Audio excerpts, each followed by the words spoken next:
biasa tadi yang kita sampaikan hari ini kan sosialisasi dengan DPMD, dengan Pak Asisten, Pak Asda, termasuk Buka Jadi. Nah tentunya ini kan adalah salah satu di mana dana desa ini kan memiliki aturan. Jadi di mana di Perpres 104 ini dana desa ini tentunya yang 40% ini untuk sebagiannya itu ada yang 40, ada yang 20, termasuk yang 8%. Nah ini kan sudah ada aturan. Nah sisanya, nah kadang-kadang yang 40% ini untuk BLT, nah ini yang kita tegaskan lagi terhadap para kepala desa.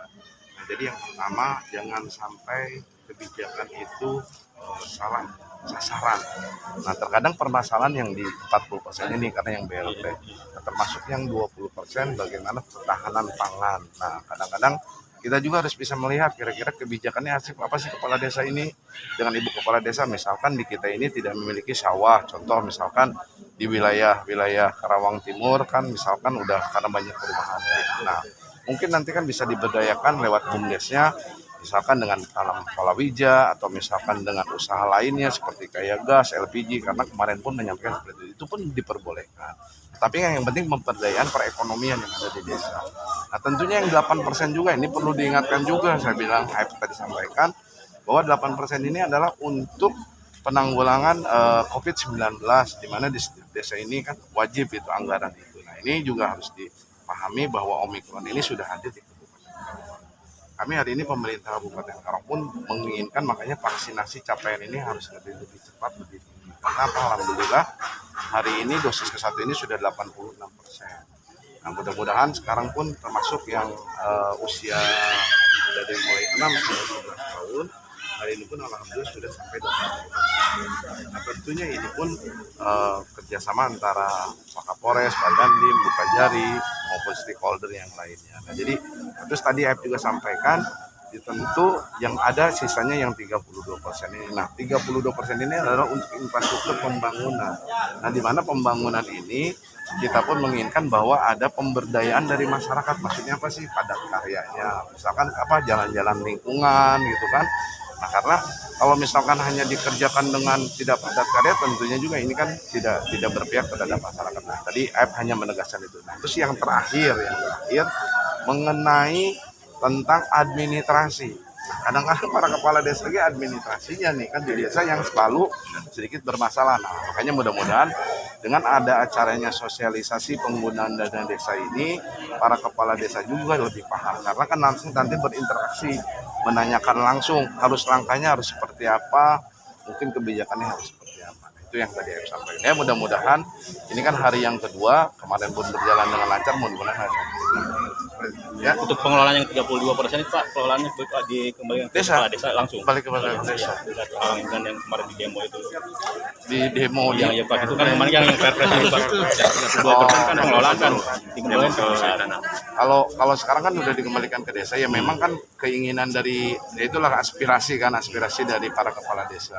Nah makanya bilang tentunya ini kan administrasi nih, kadang-kadang yang permasalahan itu menjadikan administrasi. Makanya kan sekarang kan sama seperti kayak kita, kalau mereka kan melaporkan ke sistem keuangan desa kan, kalau kita kan SIPD ya. Ya. Terima kasih ya Pak Wabib.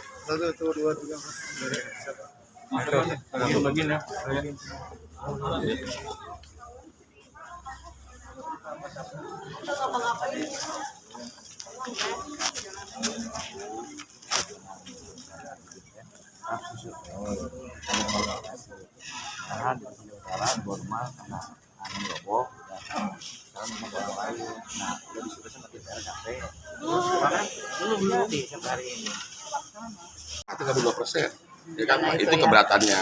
Harusnya ya ini sudah terjadi ya, itu sulit ya namanya Perpres itu karena sudah muncul dan itu kami pun sudah melaksanakan audiensi dengan KSP untuk segera direvisi. Tetapi tidak sesuatu hal yang tidak mungkin. Tetapi mohon dengan segala hormat kepada para menteri yang terkait ya. Itu ada 4 menteri. Yang pertama Menteri Keuangan, ya kan, Permen, ya kan. Terus yang kedua Menteri Desa. Yang ketiga Menteri Dalam Negeri. Terus yang keempat Menteri Sosial. Nah, masing-masing ini ada bagiannya. Nah, Menteri Sosial berkenaan dengan KPM, yaitu keluarga penerima manfaat. berkenaan dengan masalah peraturan Menteri Keuangan tentang penyaluran dana desanya. Terus berkaitan dengan Menteri Desa berkenaan dengan masalah aturan-aturan dan dari Menteri Dalam Negeri, notabene Direktur Jenderal Pemerintahan Desa juga ada kewenangannya. Itu masalahnya di situ. Jadi dalam segi pembatasan yang sekarang sedang ini, Ya itulah yang menjadi persoalan di kalangan para kepala desa itu adanya batas minimal BLT untuk penyaluran BLT yang diambil dari dana desa. Kan pernah saya sampaikan tadi kan itu loh. Masih banyak desa masih banyak desa-desa yang perlu pembangunan infrastruktur, ya kan, rute laku dan lain sebagainya.